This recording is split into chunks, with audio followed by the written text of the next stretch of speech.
This is a response video to Justin at formerly of Superfaith and DTOM News. He had done a rant on basically individuals that will remain nameless who are taking donations over YouTube, and his personal experiences in when he was Superfaith. And I want to say, Justin, what you did was pretty brave, admitting that you were wrong. Many of us, all of us, don't have that strength sometimes. I had decided a long time ago that no matter what my vocation would be, that as long as I was able to serve people and help them and inform them, that that I wouldn't take more than I needed to live. That's why when I became ordained, I made a promise to God, as most people, when they get ordained into a religion, they make a promise. Whatever that promise is, it's the deal between God and you. And I made a promise to God that beyond my material necessities, and defined as food, shelter, and clothing on my back, I would not take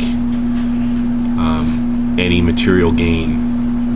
I would do it through something outside my practice, my faith and spiritual practice, which I do now. For the very reason that all human beings, as the famous person once said, and now I can't remember his name, that power corrupts and absolute power corrupts absolutely. Some people say it's Benjamin Franklin, but I think it's a Brit. But anyway, it does. Regardless, no matter how holy or pious you may be, no matter how strong your faith or practice or even your moral intestinal fortitude, the idea of fame, power, and money tempts us and ultimately destroys us. If you make that's why I try to lead it off at the past by, making a promise. So I don't want to say swear. I make a promise that that God will guide me and whatever. But the main reason is, yes, I find it distasteful. But I won't say that sin would not fall on me. It would fall on anybody who felt that their purpose in life, or they start off in the best of intentions, and then there's a big following followed by this ego, and it grows and grows and grows, and then the next thing you know, you're blinded by your godhood, for lack of a better term. So I don't blame those individuals that we will not mention, but everybody knows, for acting the way they do. Many of them started out, and I watched the same videos you did, and said, wow, these guys are great, and subscribed to them and what have you. And then I started to see the change.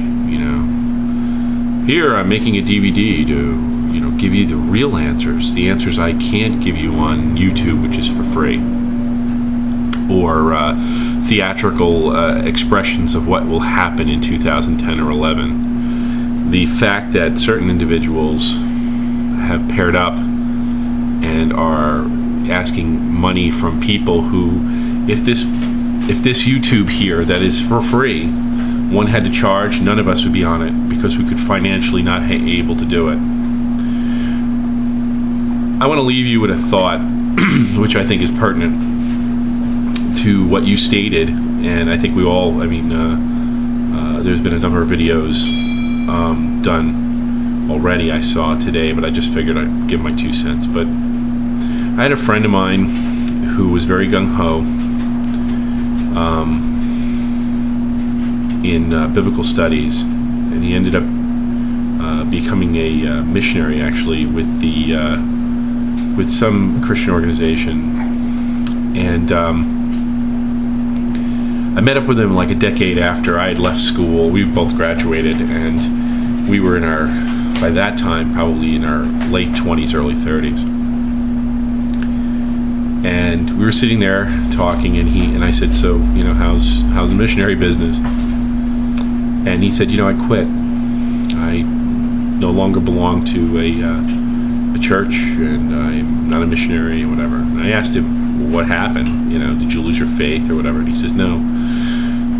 Basically, what happened was he gave a talk to raise money to go to Vietnam, I believe, Southeast Asia. I think it was Vietnam. And he gave a really, this talk on a Sunday afternoon, and this woman gave him a check for $300. And this was like the first big check, relatively speaking, for him that he got, and wanted to thank the woman personally. So went to see her and visited her. And she was in an apartment in the city, Manhattan, in New York City somewhere. And he went to visit her and found her eating cat food. She gave pretty much the majority of her Social Security check to him because she felt that the calling for Jesus was more important than her eating food and keeping herself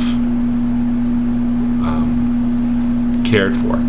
She's a poor woman. He returned the check to her because he realized that this was not appropriate. And what had ended up happening was he got fired by the missionary organization he was part of. They didn't see a problem with her eating cat food.